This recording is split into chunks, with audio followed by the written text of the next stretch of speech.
Eh bien, donc, Raphaël Lacan, donc, membre de l'association Cryptos, C'est ça. euh, et puis Christophe Gauthier, donc le président fondateur eh bien, de French ICO. Tu veux dire quelques mots, donc, Raphaël, sur Cryptosphère? Ah ben oui, écoutez, Cryptosphère, je représente Cryptosphère aujourd'hui. Je suis content de faire ce webinaire avec vous.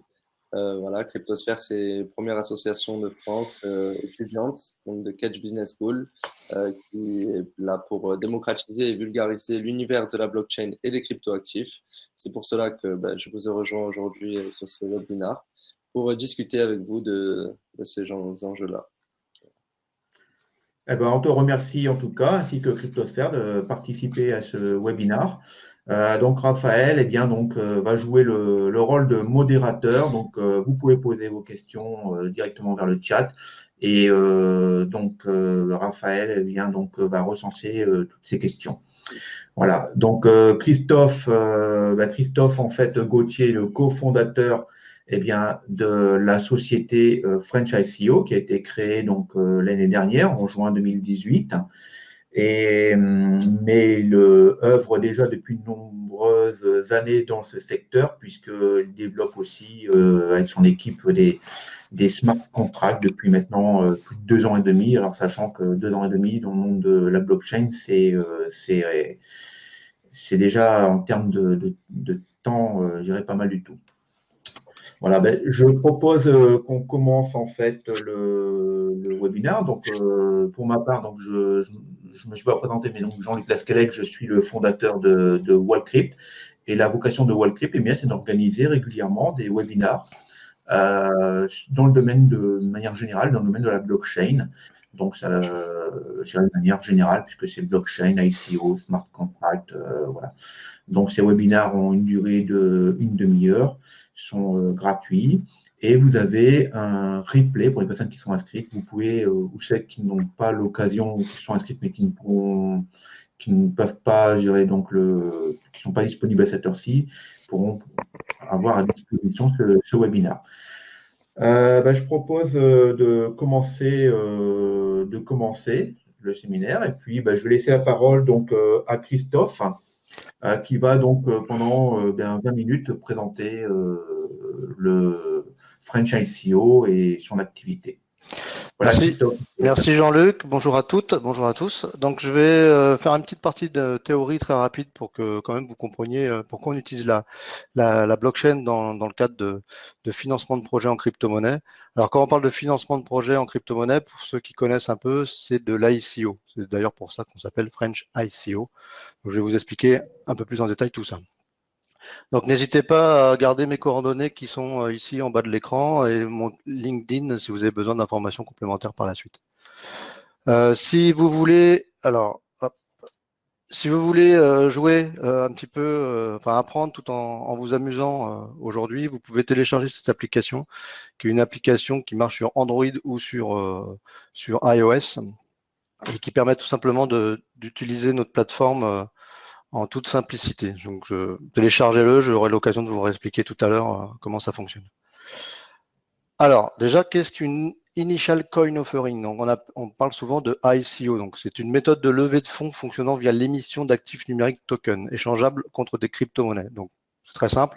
Un investisseur qui veut miser sur un projet dépose de la crypto-monnaie sur le projet et en échange de cette crypto-monnaie, il recevra des tokens. On verra par la suite à quoi servent les tokens.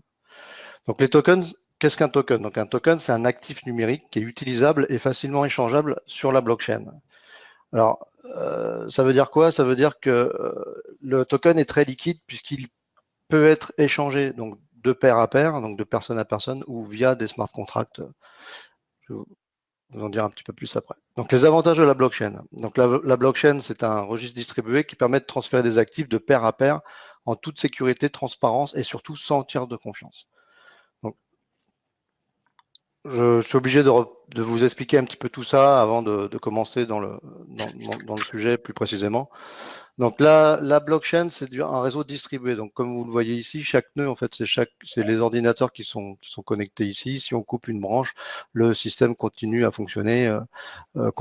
Si on compare avec un serveur classique qui, si le serveur ne fonctionne pas, donc en centralisé, évidemment, toutes les autres connexions perdent le contact. Et en décentralisé, c'est un petit peu, bon, Internet, c'est un peu en fonctionnement décentralisé. Donc la blockchain, l'avantage, c'est que sécurisé, c'est rapide, c'est économique et c'est transparent. Donc un bloc, donc quand on parle de blockchain, un bloc, c'est ni plus ni moins un registre de compte autonome et sans tiers de confiance. Donc c'est ici chaque transaction, c'est par exemple quand il y a un transfert d'argent qui est fait entre Alice et Bob, on retrouve la transaction qui est ici. Alice envoie 10 Ethers par exemple à Bob, etc. Donc toutes les transactions sont ici. Je vais très vite sur la théorie parce qu'il y en a qui connaissent déjà, donc je vais aller assez vite. Sur les tokens, alors ce qu'il faut retenir, c'est qu'un token est échangeable de pair à pair. Ça veut dire quoi? Ça veut dire échangeable de personne à personne. C'est-à-dire qu'avec des wallets, des portefeuilles qui peuvent exister, que vous pouvez télécharger facilement sur Android ou sur iOS, ou alors par smart contract interposé. Alors ça veut dire quoi? Admettons que le smart contract, c'est une assurance. Chaque membre cotise tous les mois, donc dépose de la crypto-monnaie sur le smart contract et par l'intermédiaire d'un signal extérieur, un retard d'avion, par exemple. Donc, le smart contract s'est informé qu'il y a eu un retard d'avion et remboursera automatiquement les différents cotisants. Donc, soit en échange de personne à personne, soit en échange de la crypto-monnaie ou des tokens par des smart contracts.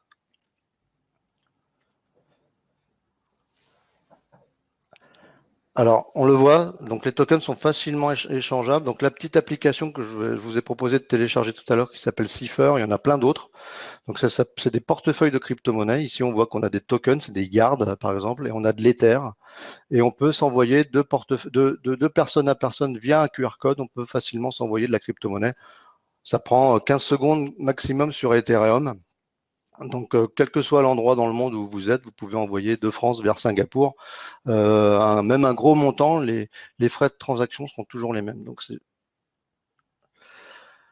venons un peu plus en précision sur le sujet levée de fonds en crypto-monnaie. Donc en 2018, source, donc la source est ICO Bench. Dans le monde, il y a eu 1012 ICO qui ont atteint leurs objectifs pour un montant total collecté de 11 milliards 6. En France, donc on est vraiment que dans les débuts, il y a eu 16 ICO de réalisés pour 130 millions de dollars collectés. Donc sachez que le monde des ICO, ça existe depuis donc 2014, le premier smart contract Ethereum. Depuis 2015, les premières ICO. Donc on est en fin 2018. Vous voyez que ça fait que 3 ans, donc il y a encore de belles perspectives pour l'univers des ICO. Donc les avantages de lever des fonds en crypto-monnaie, donc c'est qu'il n'y a pas de dilution de capital. Alors dans le cas d'une ICO traditionnelle, sinon dans le cas d'une STO, alors STO c'est du security token, c'est-à-dire que le token pourrait prendre la valeur d'une part de société. Donc là je ne vais pas en parler plus, mais c'est possible aussi. Mais dans le cas plus précis de l'utility token, c'est-à-dire que le token aura juste un usage précis en échange de produits ou de services, par exemple. Donc il n'y a pas de dilution de token, du capital, pardon. L'accès rapide à des investisseurs internationaux, vous l'avez bien compris, la crypto n'a pas de frontières, donc tout va beaucoup plus vite. On a le token qui est un actif numérique facilement échangeable et donc du coup plus liquide. Alors financièrement plus liquide, ça veut dire qu'il est beaucoup plus facile de l'échanger, de le revendre ou d'en acheter. Les frais de transaction sont réduits, quels que soient les montants ou le pays d'origine des fonds. Faut savoir que en crypto-monnaie, que l'on transfère 1 million d'euros ou 1 euro, les frais de transaction seront les mêmes. Alors que si vous passez par du Western Union par exemple, les frais sont assez importants, même très importants, et d'où l'avantage aussi d'utiliser la technologie blockchain. L'attribution de bonus dans les premières phases d'une ICO donc est un avantage important pour les investisseurs. Donc c'est une ICO, il y a différentes phases et dans chacune des phases, en général, il y a des bonus qui sont distribués. En clair, plus on investit tôt dans l'ICO et plus on peut profiter de bonus importants. Attention, et oui, C'est tout nouveau, donc forcément, beaucoup profitent de l'effet de mode pour faire quelques arnaques. Donc, enfin quelques, il y en a eu beaucoup d'ailleurs ces dernières années. Donc, des porteurs de projets qui partent avec les fonds collectés, des fonds collectés non séquestrés pendant la durée de l'ICO, c'est-à-dire qu'en gros, quand vous misez sur une ICO, eh bien vous envoyez directement les crypto-monnaies sur le portefeuille du porteur de projet. Donc, à tout moment, il peut partir avec. Des ICO qui ne remboursent pas les investisseurs si l'objectif n'est pas atteint. Des manques ou peu de transparence sur l'avancement de la collecte des fonds. Si vous êtes un petit peu curieux et que vous allez voir un peu ce qui se passe dans le monde des ICO, la plupart du temps, on n'arrive pas vraiment à savoir combien a été collecté jusqu'à maintenant. Donc il y a beaucoup de marketing, mais il y a souvent très peu de transparence. Parfois de simples idées, mais avec une équipe incapable de réaliser le projet. Donc effectivement, c'est peut-être juste des idées, donc très bien marketées, avec des documents techniques, le white paper très bien rédigé, mais il y a une équipe derrière qui est incapable de réaliser le projet. Alors beaucoup trop de dilution de tokens. Alors on entend parler de airdrop, des bounties, des prime advisors. En fait, c'est tous les tokens qui sont distribués gratuitement pour les gens qui aident à l'atteinte de l'objectif de l'ICO. Alors nous on le fait pas parce que à partir du moment où on distribue des tokens gratuitement, c'est un petit peu comme si on faisait fonctionner une planche à billets et qu'on imprimait des billets à tout va. Donc forcément, quand on fabrique des tokens et qu'on les distribue gratuitement, on dilue la valeur du token. Des ICO réalisés hors cadre réglementaire dans des conditions douteuses. Ça, c'est les arnaques qui existent aujourd'hui et il y en a encore beaucoup.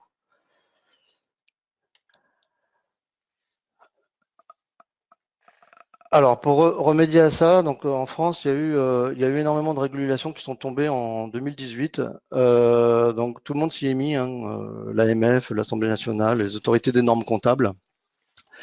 Donc, nous, on a profité, on a profité de ces nouvelles réglementations pour créer la première plateforme d'ICO en France. Et donc là, on va rentrer vraiment dans le sujet. Je vais vous montrer comment fonctionne notre plateforme. Et elle permet justement d'éviter toutes les arnaques qui existent sur le web et de rentrer totalement dans le cadre réglementaire proposé par les autorités de régulation françaises. Donc nous, on a un smart contract standard qui intègre toutes les exigences réglementaires en vigueur. Donc on n'a pas, si vous voulez faire une ICO avec notre plateforme, vous n'avez pas besoin de faire un smart contract spécifique pour vous. Nous, on a un smart contract qui a été développé et le porteur de projet a juste à remplir les paramètres qui le concernent. Un contrôle KYC et AML, donc transversal, donc ça c'est pour lutter contre le financement du terrorisme ou le blanchiment d'argent.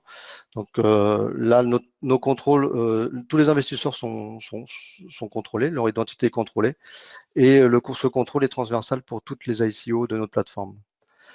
Un white paper préformaté, alors souvent ça peut être un point bloquant pour les porteurs de projets. Le white paper, c'est un document qui paraît assez complexe, et il l'est d'ailleurs, parce qu'il y a quand même un cadre réglementaire, un cadre fiscal, il y a un cadre comptable à bien définir. Donc nous, on travaille en étroite collaboration avec des experts du domaine pour proposer un white paper préformaté. Donc vous avez juste, en tant que porteur de projet, votre partie technique à préciser et quelques informations concernant votre société, sinon le reste est préformaté. Un accompagnement au visa AMF, donc ça c'est en 2018, il a été proposé par l'AMF de délivrer un visa. Donc on peut accompagner aussi les porteurs de projets vers l'obtention de ce visa. Donc le cadre juridique du token préétabli, un cadre fiscal du token préétabli, surtout, et ça je vais vous le montrer après, une plateforme multi-projet et une équipe marketing et communication qui connaît très bien le sujet et qui fonctionne, qui travaille à l'international. Voilà, donc je vous remets encore cette petite application, n'hésitez pas à la télécharger et on va rentrer dans le vif du sujet. Je vais vous montrer la plateforme tout de suite. Donc elle est simple, transparente, accessible et surtout sous contrôle des autorités des marchés financiers, donc l'AMF. Et je vais vous montrer tout de suite la plateforme. Voilà. Donc, le site c'est french-ico.com et donc vous arrivez sur une plateforme qui ressemble finalement à une plateforme de crowdfunding un peu classique, sauf que les collectes se font uniquement en Ether. Alors on va prendre un exemple, on va prendre celui-ci par exemple. Donc, vous voyez simplement une vidéo, vous pouvez intégrer une photo, et ici vous avez le à propos. Donc ici on est sur la version test, donc c'est un propos fictif, hein, mais évidemment il y a une description très précise quand c'est un projet existant. Ensuite on voit ici, et là on parle de totale transparence, parce qu'ici c'est le contrat de l'ICO. Donc si on va dessus, hop, on voit exactement le nombre de la quantité de crypto-monnaie qui a été collectée, on voit toutes les transactions qui ont été réalisées, on voit la date à laquelle a été créé le projet, telle adresse Ethereum a déposé tant d'Ether, etc. Donc il y a une totale transparence de tout ce qui se passe sur nos ICO. Alors, hop, alors je retourne. Hop.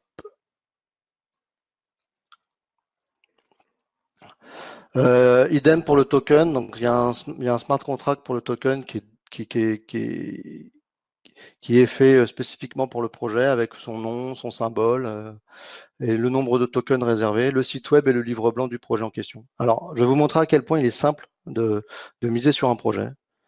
Voilà, on va mettre 0,01 Ether par exemple sur ce projet.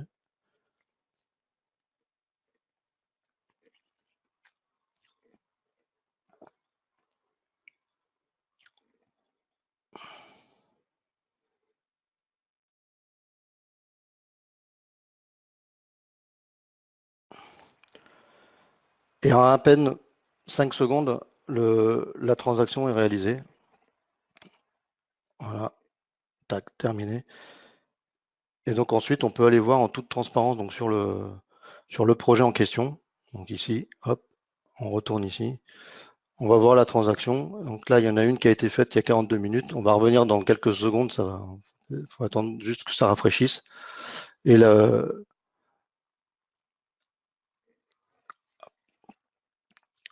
donc là, on peut miser, alors soit effectivement via l'interface ici en crypto-monnaie ou directement avec le téléphone portable en scannant le QR code.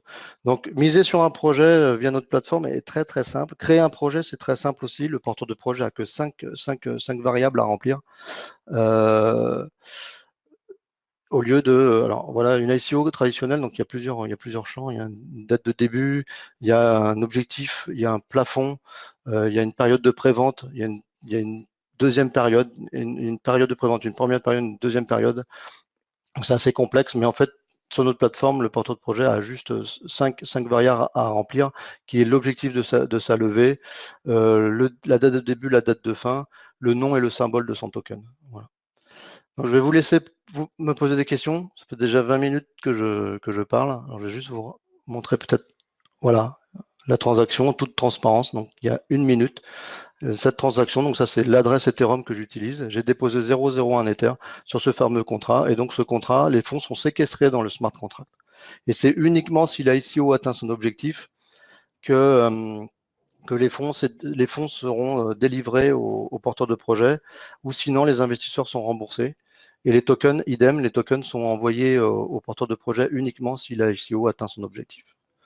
Voilà, je vous remercie, ça fait 19 minutes, donc je vous laisse poser des questions. Je sais pas, j'espère que j'ai été clair. C'est pas si simple que ça d'expliquer en 20 minutes, mais je vous laisse me poser des questions. Merci beaucoup. Très bien, bah, merci Christophe. En tout cas, ça a l'air très très intéressant cette plateforme. Voilà, donc j'imagine qu'il va y avoir pas mal de questions.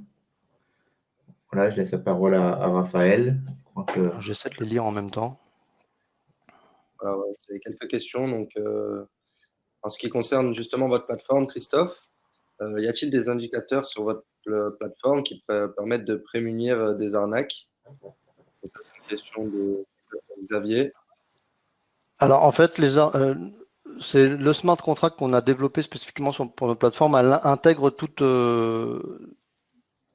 les sécurités qui peuvent contrer les arnaques. Alors je m'explique. Les arnaques, ça peut être par exemple les fonds qui ne sont pas séquestrés. Donc vous l'avez vu en toute transparence, on voit exactement les fonds séquestrés. On ne prend aucune autre crypto-monnaie que de l'Ether sur cette plateforme. C'est-à-dire que par exemple une ICO qui collecte tout type de crypto ou tout type de monnaie fiduciaire, forcément il y a un tiers de confiance entre les deux.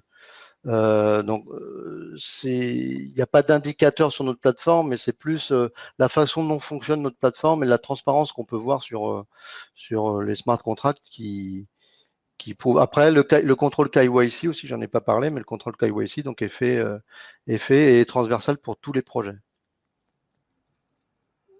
Je ne sais pas si j'ai été clair. Mais sinon, n'hésitez pas à me recontacter aussi si vous avez besoin de plus d'informations ou plus de détails. J'espère que vous avez bien, enfin que Xavier a très bien compris la réponse. Donc ensuite, nous Merci. avons Eric. Si en France, vous mentionnez presque à peu près 10 millions de dollars par ICO. Pardon?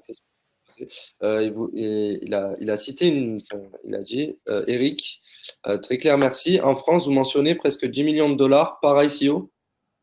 Alors non, c'est le montant total qui a été levé, c'est 130 millions de dollars en France sur 16 ICO réalisés.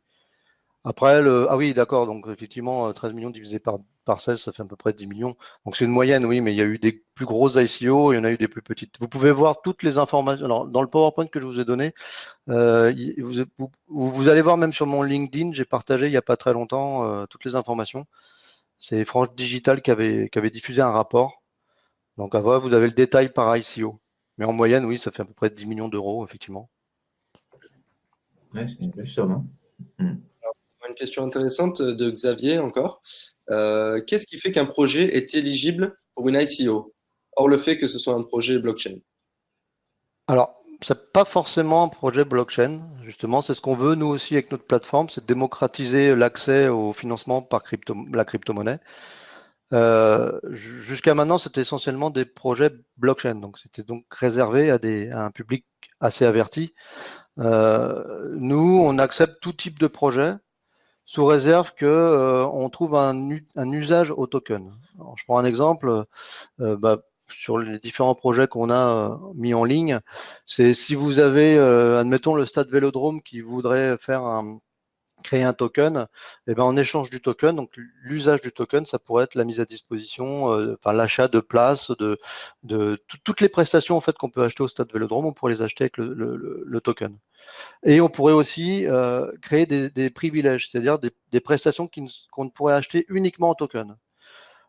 C'est un exemple, ça pourrait être par exemple les sièges qui sont juste derrière le banc des joueurs, on pourrait les acheter uniquement en token. Donc on pourrait créer de l'exclusivité rien qu'avec le token.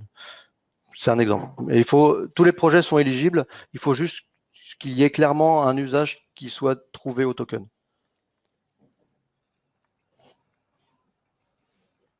Voilà. Nous avons une question de Ludovic. Donc bonjour Christophe, de sa part. Quand on parle de séquestre, de quelle manière sont sécurisés les tokens, donc Ether, mis en séquestre? Alors toute la crypto-monnaie qui est collectée dans le smart contract reste dans le smart contract. Donc en fait, c'est le smart contract qui sert de séquestre. Donc ça, c'est très important. Donc on en avait discuté avec l'AMF. Donc ils ont été assez enchantés du sujet, puisque aujourd'hui le problème c'est que les séquestres des fonds sont souvent faits par des tierces personnes, donc susceptibles de partir avec. Nous, les crypto-monnaies est conservé dans le smart contract. Et c'est uniquement si on atteint l'objectif que les fonds sont reversés aux porteurs de projet. Et si jamais l'ICO n'atteint pas son objectif, on rembourse les investisseurs. Donc c'est technique, c'est dans le smart contract que les fonds sont séquestrés. Eric vous demande comment un projet non blockchain va pouvoir transformer ses fonds de crypto-monnaie en monnaie fiduciaire utilisable pour le déroulement du projet, notamment les qui sont sur votre Alors, site. j'ai pas eu le temps de montrer tous les slides, mais en fait, il y a plusieurs étapes. Donc, la première, c'est de se procurer de l'Ether, la crypto-monnaie Ether. Donc, nous, on ne prend pas de monnaie fiduciaire, donc de l'euro, du yen, du dollar, etc. Nous, on invite nos utilisateurs à aller sur des plateformes d'échange dédiées. Alors, on recommande Coinbase, par exemple, mais il y en a plein d'autres. Donc, vous avez de l'euro, vous allez vous procurer de l'Ether. Et le schéma inverse aussi, c'est-à-dire qu'une fois que vous avez de l'Ether, vous pouvez aussi le convertir en euros. Donc, nous, on ne fait pas cette étape-là, on met en relation avec les différents exchanges qui existent, parce que faut savoir que l'exchange, c'est un vrai métier, c'est soumis à d'énormes réglementations. Donc, nous, on n'a absolument pas envie de jouer ce rôle-là. Par contre, donc pour acheter ou revendre de la crypto-monnaie, vous passez par ces plateformes d'échange qui sont très très simples à utiliser. Voilà.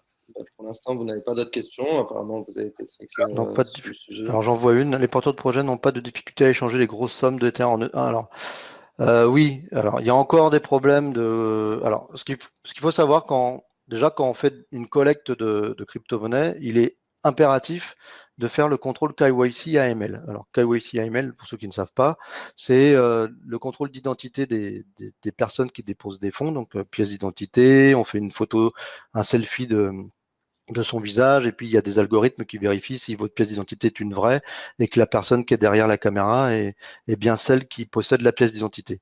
Ensuite, ils vérifient dans les fichiers type Interpol si ces personnes ne sont pas fichées, soit dans le cadre du terrorisme ou des personnes exposées politiquement.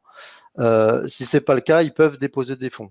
D'accord. Donc ensuite, quand vous faites la conversion en euros, quand vous allez à la banque, forcément, si vous collectez 1 million d'euros et que vous allez à la banque avec une valise d'1 million d'euros, la banque va vous demander d'où viennent ces fonds. Et c'est d'où l'intérêt d'avoir ce listing de KYC et de personnes qui ont déposé des fonds sur votre projet. Donc nous, on se charge de collecter tous les KYC des déposants, des investisseurs, et ensuite à vous d'aller à la banque avec ce listing. Alors même avec ces fameux listings, il faut savoir que les banques aujourd'hui bloquent toujours. Il y a d'autres pays qui acceptent. Alors nous, on va être pro-français, donc on va tout faire pour que les banques françaises acceptent les euros, puisqu'il n'y a pas de raison. Mais maintenant, si effectivement c'est un frein, on ira ailleurs, malheureusement. Il me semble que Xavier aimerait revenir sur un des points que vous avez dit. On parle d'un budget all-in pour une ICO de 500 000 euros. Est-ce correct? Alors, un budget ICO, donc ce qui circule en ce moment, c'est à peu près 80 000 euros minimum, 80 000 euros minimum pour lancer sa propre ICO. Alors, qu'est-ce que ça comprend? Alors, c'est pas très compliqué en fait. Ça comprend le développement d'un smart contract. Il y en a à peu près pour 20 000 euros. Mais encore, c'est des chiffres. Il y en a qui sont plus chers. Enfin, ça dépend un petit peu de la notoriété aussi des personnes qui vous le font. Ensuite, il y a à peu près 20 000 euros de juridique, 20 000 euros de fiscal et de comptable, et 20 000 euros de rédaction du white paper. Mais 80 000 euros, c'est le minimum, puisqu'après, il y a quand même toute la partie marketing, communication à faire, puisqu'une ICO, évidemment, c'est pas si simple que ça de lever des grosses sommes d'argent, donc il faut quand même un bon plan marketing qui va avec. Donc c'est 80 000 euros, pas 500 000. Nous, on est volontairement plus bas. Donc, nous, le ticket d'entrée, c'est 3 500 euros. Alors, pourquoi c'est si peu cher? Parce qu'il y en a beaucoup qui me disent, mais pourquoi c'est si peu cher? Tout simplement parce qu'on standardise tous les process. On a un smart contract standard, c'est-à-dire que vous n'avez pas besoin pour faire votre ICO de vous faire développer un smart contract spécifique. Pour le white paper, on a aussi un white paper standard. Donc, on va dire 80% du white paper, 70% du white paper est déjà pré-rédigé. Vous avez plus que votre partie à renseigner. Donc, c'est toutes ces petites choses-là. On arrive en fait à industrialiser l'ICO ou à la rendre beaucoup plus accessible en baissant les coûts à l'entrée. Ce qu'on veut, c'est donner la possibilité à tous les projets innovants de pouvoir lancer leur ICO sans être bloqué par des frais à l'entrée de 80 000 ou 100 000 euros. ICO, il y en a les 16 ICO françaises que vous avez citées. Est-ce qu'ils ont tous oui, les chiffres communiqués, c'est des chiffres ICO réussis. Même dans les 13, même dans les 11 milliards dans le monde, c'est que des ICO réussis. Il me semble de mémoire, il y en a eu 1017 de réalisés, mais en total, il y en a eu plus de 2500. Donc, il y a eu un gros taux d'échec, mais les chiffres communiqués, c'est des réussis.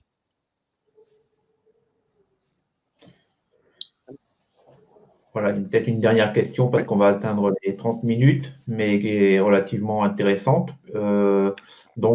Finalement, si l'ICO est réussi, mais qu'en France, pour l'instant, on ne peut pas convertir en Ethereum les Ethereum en euros, on procède comment? Est-ce qu'on peut quand même lancer l'activité Alors évidemment, le but du jeu, c'est de pouvoir convertir en euros pour pouvoir payer ses salariés ou payer toutes ses prestations. Il y a des solutions. Il y a des solutions plus ou moins difficiles. Alors en France, il y a des banques qui acceptent. Il faut avoir un dossier béton, les KYC qui soient reconnus par la banque en question. Et sinon, il y a la possibilité de convertir dans des pays étrangers, comme la Suisse, qui accepte très facilement les monnaies sans trop. Alors attention, ils sont quand même très vigilants parce que le contrôle KYC est indispensable, mais ils sont moins frileux. D'accord. Bon. Voilà. Bon, en tout cas, c'est possible. Mais nous, on va tout faire pour que les banques françaises finissent par accepter, puisque tant que les devises restent en France, c'est quand même bien mieux pour tout le monde. Très bien. Bah, écoute, Christophe, on te remercie pour cette superbe présentation. Et c'est vrai que finalement, on a beaucoup parlé de crowdfunding à un moment donné. Là, finalement, c'est un peu du Alors, crowdfunding on pourrait dire. Mais Alors, tu as raison. Alors, j'essaie de pas trop me positionner sur le crowdfunding parce que le crowdfunding ces dernières années n'a pas forcément bonne presse. Enfin, ça n'a pas bonne presse puisque finalement, le crowdfunding est très peu rémunérateur. Et très peu rémunérateur tant pour le porteur de projet que pour l'investisseur. Puisqu'en fait, on préachète une contrepartie. Alors que là, l'avantage avec la crypto-monnaie, c'est que vous préachetez des tokens, mais des tokens sont beaucoup plus liquides. C'est-à-dire qu'avec ces tokens, vous pourrez acheter un produit A, B, C, D, ou des produits ou des services, un tas de choses possibles, et voire même les revendre sur des places de marché dédiées et donc faire de potentielles plus-values, si le projet est viable, bien entendu.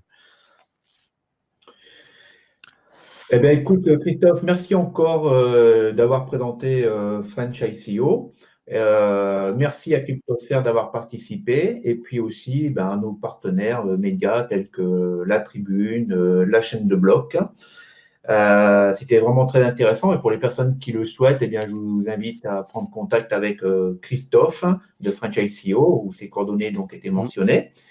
Et j'en profite aussi par ailleurs pour vous annoncer le lancement du prochain webinar qui aura lieu donc le lundi 21 février pour les personnes qui sont intéressées, qui portera sur la blockchain et les smart contracts, qui sera donc animé par Damien Bevrel, qui est d'ailleurs ici présent, qui est le fondateur de Yuan Blockchain. Voilà, donc lundi 28 février, pour les personnes que ça intéresse, nous allons prochainement mettre en ligne, je dirais, sur Livestorm, eh bien, ce webinaire. Merci en tout cas, c'était vraiment très intéressant. Et puis, merci à tous d'avoir participé et à très bientôt. Merci. Merci. Au revoir. Au revoir.